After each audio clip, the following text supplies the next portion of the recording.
You and that kid are no longer part of this family, my dad said in a voice message. I just texted back, copy. That afternoon I called the bank and pulled my name from every shared account. 3 days later my sister's balance dropped to $0. And then she went crazy. It started with a voice message from my dad. 14 seconds long. He didn't hesitate or stutter, just spoke like it was a business call. You and that kid are no longer part of this family. I stared at the screen for a while. I wasn't shocked, just numb. I had always known something like this might happen. I just didn't think he'd say it out loud. Not like that. Not about my son. I texted back one word. Copy. No argument. No begging. No reaction. I wanted him to feel how cold it could be on my end too. He had no idea how serious I was. That afternoon I called the bank and removed my name from every shared account I'd ever been tied to with them. I kept those accounts open longer than I should have. I used to make excuses for it. My dad was just old-fashioned. My sister was just struggling. My mom meant well. I told myself family was complicated and messy and that I needed to be the adult in the room. But now I was done. I shut off the travel savings they never paid into. Closed the emergency fund I'd built after our grandmother died. The one my dad drained twice. Removed my name from the shared credit card my sister maxed out every Christmas. Froze the joint account she used for groceries, Uber rides, lashes, and whatever else she thought counted as necessities. He never even checked it. She just swiped. 3 days later I knew it had hit. First my sister called. 6 times. Then she texted. What did you do? My rent payment just bounced. My card's frozen. This isn't funny. Then came the meltdown. She showed up outside my apartment around 10 p.m. in slippers and a hoodie that didn't belong to her. I watched her from the peephole while she yelled, pacing back and forth, threatening to call the cops and saying she'd sue me for theft. I didn't open the door. I stood on the other side holding my son who'd just fallen asleep on my shoulder. I whispered a little thank you to the universe for soundproof windows. The next day I got a call from an aunt I hadn't spoken to in a year. She asked if it was true that I'd stolen thousands from my sister and abandoned the family. My mom must have started the rumors. She was always subtle with her damage. Quiet manipulation. No voicemails from her though, just silence. But the best part? My dad. Not only had he blocked me, he also called my employer. Told them he was concerned about my mental health. Told them I might be stealing from work too. It didn't work, obviously. My boss has known me for 5 years. But still, he really tried to ruin me. And despite all of it, I didn't fight back. I didn't yell or argue or correct the lies. I just waited. Because people like them always slip. Always overreach. And sure enough, that was only the beginning. 2 weeks passed and the silence from my family was replaced by chaos behind the scenes. I didn't respond to any of them, but I saw the fallout happening in real time. My sister lost her apartment first. She had no backup plan, she never did. She'd been living off that shared account for over a year. Rent, food delivery, streaming subscriptions, salon appointments. All of it gone overnight. She tried moving in with my parents, but that didn't go as smoothly as she'd hoped. My dad was still recovering from knee surgery and my mom wasn't about to share her bathroom. Within a week they were screaming at each other daily. She posted something passive-aggressive on Instagram about snakes in the family, and how some people only pretend to care. She didn't tag me, but everyone knew who it was about. I ignored it. I had better things to focus on, like making sure my son was safe, fed, and had clean socks in his drawer. My husband kept asking if I was okay. I kept telling him I was. And mostly I was. Until one afternoon, my son came home from school with a paper in his backpack. A permission slip for a field trip, and a drawing. A family picture. He drew himself, me, my husband, and 3 stick figures with giant red X's through them. I asked him what it meant. He said, "Those are the people who said they don't love us anymore." That hit harder than the voice message. I didn't cry. I just folded the paper, slipped it into the back of a drawer and sat with it for a while. Then came the accident. It was a Tuesday again. My phone rang, a number I didn't recognize. I almost let it go to voicemail, but something told me to answer. The voice on the other end said my dad and sister had been in a car crash. T-boned at an intersection by a driver who ran a red light. The car was totaled. My dad had broken ribs. My sister had a concussion and a shattered wrist. They were taken to the hospital 2 towns over. the one with the trauma unit. No one had insurance. My dad's policy had lapsed months ago. My sister's wasn't even real. She'd forged a card to get a discount at the dentist once. My mom had no idea what to do. She was standing in the hallway of the hospital when I arrived, completely blank. She didn't say hi. Didn't apologize. Just stared at me like I was a ghost. I didn't speak to her. I just walked past straight into the ER and told the nurse I would cover the bills. I handed over my card. It wasn't even a question. I stayed all night. My husband brought my son in the morning with clean clothes and coffee. I didn't leave the hospital for 2 days. When my dad finally opened his eyes, he just looked at me and said, "You came?" That was all he could get out. I nodded. He cried. My sister wouldn't look at me. But I noticed she hadn't refused the room upgrade.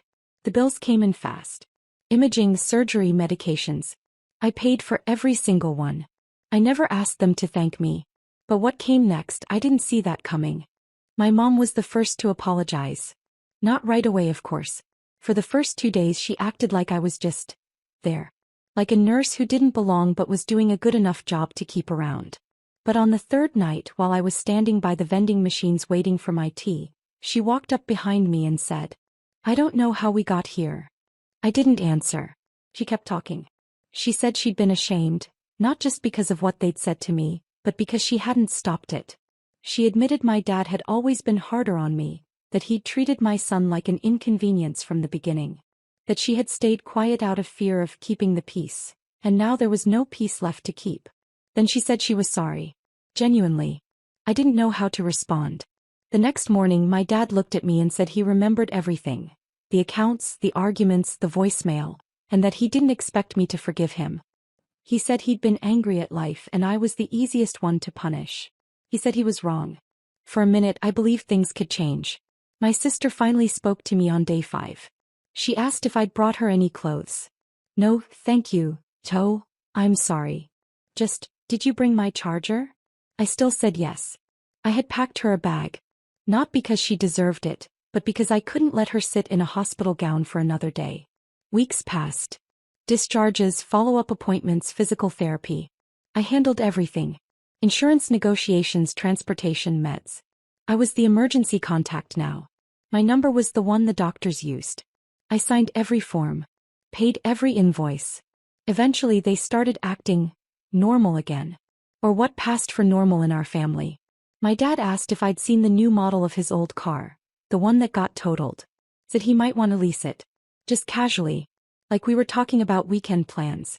My sister texted me a screenshot of a new phone and said hers was basically dying, and that it would be nice if someone helped her out, especially after everything. I stared at the message for 10 minutes. Then I read it again. Especially after everything. After they cut me off. After they erased my son. After they called me unstable. After I bailed them out, covered their hospital stays, stayed by their side when no one else would. Now they wanted more. And they didn't even pretend to hide it. My husband saw the text and didn't say anything for a long time. Then he asked me one question. "At what point do you stop letting people take from you just because they share your last name?" It was the only thing I needed to hear. Because deep down I already knew the answer. I didn't respond to the message about the phone. Or the one about the car. For a few days I waited to see if they'd bring it up again. Maybe realize how inappropriate it was. Maybe feel a shred of guilt. But no. My sister followed up with a long text about how her wrist still hurt and she couldn't type as fast, and how a new phone with voice-to-text would make things less stressful for her mental health. My dad left a voicemail saying he was looking into used car options but that it's hard to move forward without a little help. There wasn't a single mention of what I had already done for them. Just expectation. Entitlement. I kept thinking about how quickly everything had gone back to the way it used to be. Like the accident was just a temporary reset. Like they thought pressing unblock on their phones meant we were back to normal. I had spent weeks navigating hospital corridors, dealing with billing offices, signing papers I never should have had to touch. I put my own family on hold. Skipped deadlines at work. My husband took over every school drop-off and grocery run. He never complained, not once, but I could feel the weight it had put on us. One night after we got the kid to bed, he sat next to me on the couch and just said it. "They're not confused. They're comfortable." He was right. They weren't making mistakes. They were doing what they'd always done. Picking. And I had let them. I thought about the years I'd spent covering for my sister when she couldn't pay rent. About the time I used my own credit to refinance our parents' house. About every holiday where they made snide comments about my son's dad being too quiet or too soft. And I remembered the moment my dad's message played in my kitchen. You and that kid are no longer part of this family. But now that I had paid their hospital bills, driven them to follow-ups, brought them soup, managed their prescriptions, now we were part of the family again? I wasn't angry anymore. I was awake. The next morning I made a decision. I sat at my laptop and opened a new document. I typed out every expense I had covered since the accident. Every dollar. I didn't send it to anyone, I just looked at it. Stared at the total. $14,892.13. And they still had the nerve to ask me for more. Later that day I told my husband I was done. Not just emotionally, completely. We started looking at new places that evening. Out of state. 4. We didn't tell anyone. Not yet. But the clock had started ticking. And they had no idea. We found a place in Oregon. Small town, quiet neighborhood, good schools. It had a yard, a porch swing, and no history. That was the most important part. No one there knew who I used to be to the people I was leaving behind. My husband handled most of the logistics. I handled the silence. I didn't tell my parents we were moving. Not my sister either. I started slowly pulling away again, but this time it wasn't temporary. No more visits. No more check-ins. When my dad texted me a link to a used car dealership, I didn't reply. When my sister sent me a voice note demanding to know why I was being cold again, I deleted it. The final straw came a week before the move. My mom called and said she wanted to go over some numbers. I thought for one stupid second that maybe she was going to pay something back. Maybe she had a check or even just a thank you. Instead she said this. Your father's credit is shot and he was hoping you'd be willing to co-sign something small, just to get him started. I didn't speak. He kept going. Told me I was already involved so much. What was one more thing? That he had learned from his mistakes. That family pulls together in hard times. I ended the call. Not with a fight. Not even with a goodbye. I just hung up.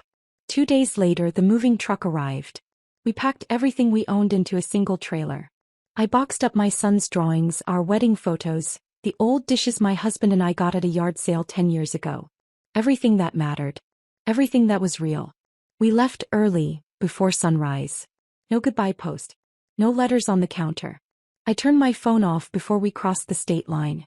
When we got to Oregon, my son ran into the empty living room and said, "Is this our new forever house?" And for the first time in a long time I said yes.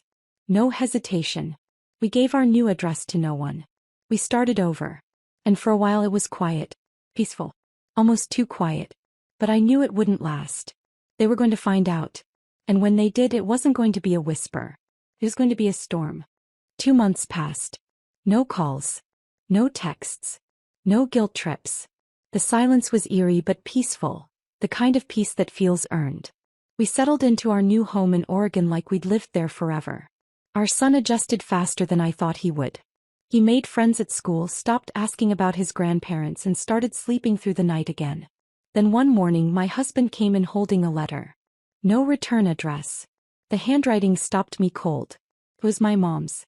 It was 5 pages written front and back, and the tone changed 3 times before the end. She started with concern, asked if I was okay, said she missed us, said she had no idea why we left like that. Then came the guilt. How could I do this after everything they'd been through? How could I take their grandson away with no warning? Didn't I understand how much they'd suffered? By page 3 it turned bitter. She listed off everything she had done for me over the years. School clothes, birthday parties, a ride to college once. She even brought up the time she sat through my son's kindergarten recital and clapped the loudest. And finally at the end she wrote, "No matter what's happened, family is all you have. You'll realize that one day." I didn't respond. But I didn't throw it away either. Not yet. I just slid it into a drawer and closed it. The next day I got an email from my sister. She must have found my work email. It was short and aggressive. "So you're just gone now? You're disgusting. You think you're better than us? You're a coward." Attached was a screenshot of her bank account. $17 and some change. She ended the message with, I hope your kid grows up and does this to you one day. I blocked the email immediately. That night, I sat outside with my husband while our son played with the neighbor's dog in the yard. I told him everything, the letter, the email, all of it. I asked if we were doing the right thing. He looked at me and said, "You've given them chance after chance. And they've never once chosen love over control." He wasn't wrong. A week later there was another letter. This time from my dad. I didn't open it right away. When I finally did, it was a single page. No apology, no greeting. Just a sentence. "You should be ashamed for abandoning your own blood." I ripped it in half and dropped it in the trash. They hadn't changed. The accident didn't humble them. My help didn't matter. All they wanted was access again. Control. They thought they could emotionally drag me back into orbit. That the guilt would sink its claws in. That I'd eventually fold like I always had. But they didn't realize something had changed. I'd finally stopped believing that I owed them anything just because we shared a last name. One night as I was reading with my son before bed, he asked me, "Are we going to stay in this house forever?" I said, "What do you think?" He smiled and said, "I hope so. It feels safe here." That word, safe, was something I'd never once associated with my family growing up. I had built something new. Something real. Not perfect, but peaceful. And I wasn't going to let anyone, especially them, walk back in and burn it down. I blocked every remaining number, deleted every email, and told my job to filter out anything from unfamiliar addresses. A few days later we updated our wills, just in case. Because the truth is, people like that don't stop. They circle, they wait, they try again. But this time I wouldn't be there when they knocked. This time they'd be screaming into a locked door to an empty street with no one left to listen. And I'd be on the porch in a different state, watching my son chase fireflies in a backyard they'll never see.